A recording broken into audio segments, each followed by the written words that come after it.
I get questions like, what is a trust wallet? What is a crypto wallet? So I've decided to start a new series which is all about cryptocurrency, blockchain. So in this video, I'll be telling you what is cryptocurrency, the history, the disadvantages. So in this video, I'll be taking you through the following. What is cryptocurrency? Why is it becoming more important? And which cryptocurrency I currently have? And what are the disadvantages of cryptocurrency? Money exists to facilitate trade between two people or two organizations.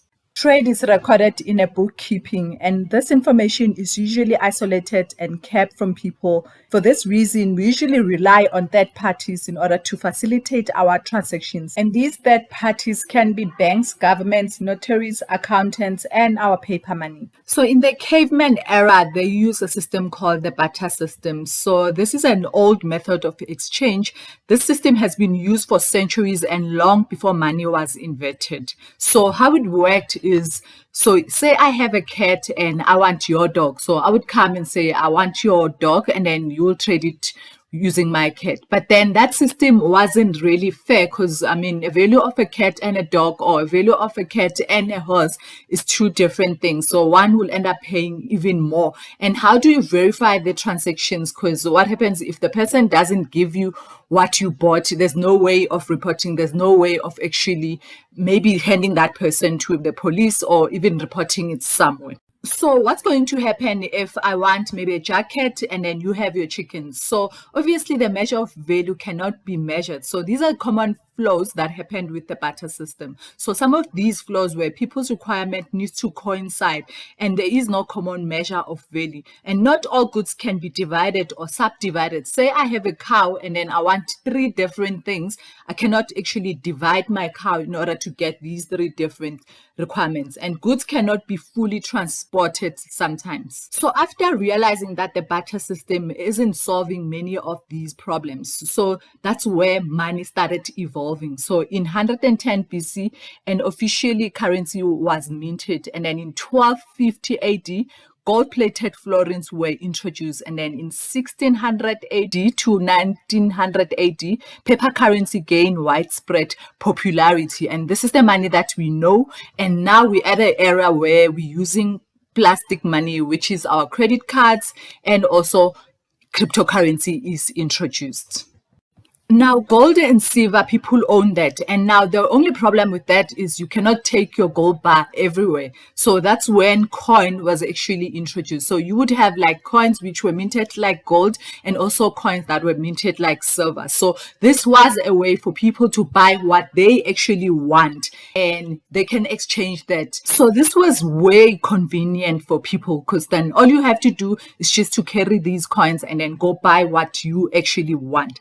And then now that's when the bank started coming into place, because now they had a system which actually controls how much this coin was actually valued as. And this was a way that most people trusted.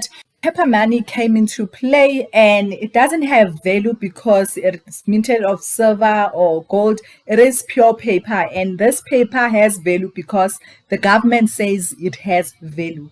Paper money is just a receipt that proves that you have money in your account. That's all it is, and you can buy with that anywhere and anytime. As technology evolved, we move now into something that's called plastic money, and that's what would allow us to buy online. We can buy NFTs, we can buy our groceries, everything can be just delivered. And this is just technology evolving. And now money is no longer something that we can hold. It's no longer tangible. We can just buy. It's all virtual. It's sitting in our accounts, and it's controlled by the bank, which is the central system. In order to understand cryptocurrency well, you need to understand what is decentralized and centralized environment. Let's go back to an organization. So in an organization where an organization decision is made by central team, it means there are certain people in the middle who actually make those decisions, and those decisions will actually fall into other teams, the employees and everyone. But then in a decentralized organization, then it means the decisions will be made by different parties like your customers, your employees, the management, the board members. So in that type of an environment, it means it is decentralized. Let's go back to cryptocurrency, and then you can understand the difference between centralized and decentralized. In a centralized environment, which is mainly the banks and the government actually decide how much money will be printed and the value of money, as well as some drawbacks like the fees and the time it takes to send money. So say I am here and I want to send money to Jamaica, there'll be different hubs where the money will need to hop before it gets to that person, and it might take days. And also they decide what fees to charge, and those can be very expensive at times. But then when we go back to a decentralized environment, we can think of Bitcoin. And then when you think of Bitcoin, you would know that Bitcoin operates in a blockchain environment where there are computers and networks that are interconnected to each other, and no one actually control those decisions. So in a centralized environment, someone controls or the government controls, but then in a decentralized environment, no one controls. All of us, we actually control. And also the ledger is open for everyone to see. Say, for example, so in South Africa, we have cases where we have police dockets that are actually missing. So every time a person gets arrested and there is a docket that is open, usually you would find that they will pay and then that docket will go missing. So with the decentralized environment, such dockets cannot be missing because we will all see that transaction, we'll all see this docket in blockchain, and no one can actually destroy it. No one will actually change it. And the reason why it is difficult to change in blockchain is because a whole lot of networks, nodes, the miners need to approve a transaction before a block can be added into blockchains. So what is cryptocurrency? Cryptocurrency is a digital or virtual currency that is meant to be a medium of exchange. So it is like our money that we can physically touch, but then it is virtual, you cannot touch it. So it works on something called cryptography, and there are limits of how many coins can be created. So for example, with Bitcoin, we can only have 21 million Bitcoins created ever. Some of the features of cryptocurrency is you can easily verify the transaction. Since the ledger is open for everyone to see, you can actually see which wallet address actually transferred money from where to when and how much and the time that it happened. And it operates independently of bank, and the transaction fees are very low. And it allows each and every unit to be added on blockchain. We have what we call validators. So these are blockchain miners who actually perform validation by verifying transactions that are legal. So if a transaction is not legal, that transaction will actually disappear on blockchain. And then the very first block that was added in blockchain, it is called Genesis block.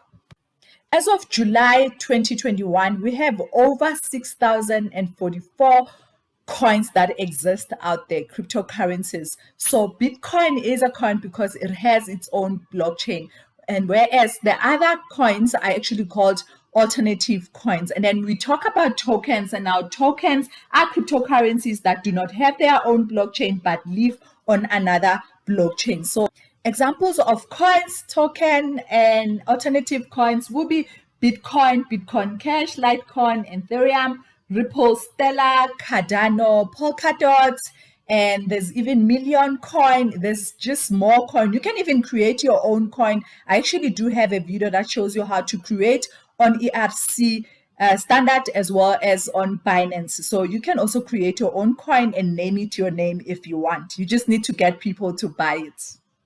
Where does one buy cryptos?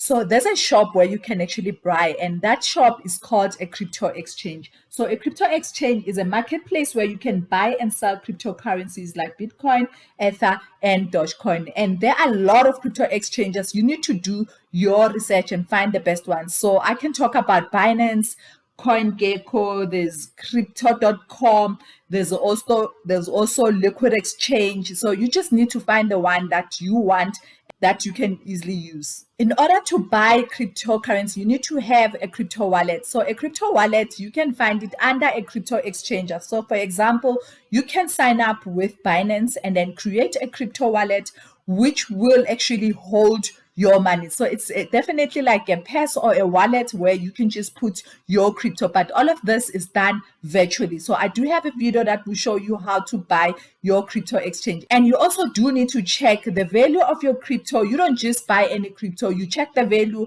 the growth, and you use sites like CoinMarketCap and also CoinGecko to check if your crypto is going up or if it's going down. Then you can decide whether to buy that crypto or not to buy that crypto. Just to show you some of the cryptos that I have in my Binance account, you can have a Binance account on your cell phone as well. You can do this on your laptop. So now I'm logging in using my laptop. So when you go to your Binance, you'll actually go to wallet and fiat and spot, and it will take you to this page. And as you can see, I do have some Bitcoin and I do have some BUSD and I also have some USD. And then when you go to N, because I did stake some of my cryptos, you will go to crypto N and then it will show you some of the staking that I did. So when you go to my settings, you'll see that I have BUSD where I am accumulating interest and I can redeem this as well. And I do also have USDC, which is DeFi staking, and also I am earning interest on that. So this is basically what I have.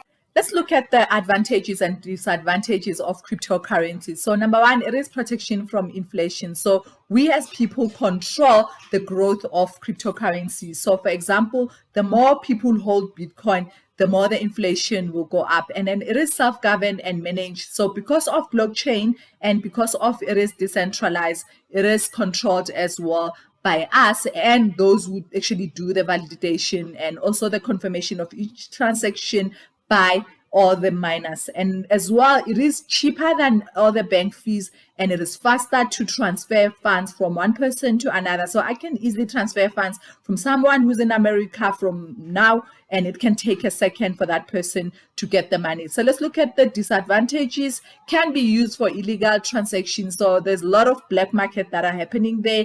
And I had the terrorists are now paying each other using cryptocurrency, open to hacks as well. And then there is no refund policy. So if you lose your money, you cannot say you go to blockchain and get your money. And high volatility, guys, the crypto, for example, like ETHEREUM can go up today and you would invest with your money and tomorrow it might go down. So you need to be very careful when you are trading or buying cryptocurrency. So that's it, guys. Thank you so much for watching, and I hope you now understand how cryptocurrency works. And please don't forget to support my mission of going to 10K, and also hit the bell notification, comment, because that's what the algorithm likes. Thank you so much for your support.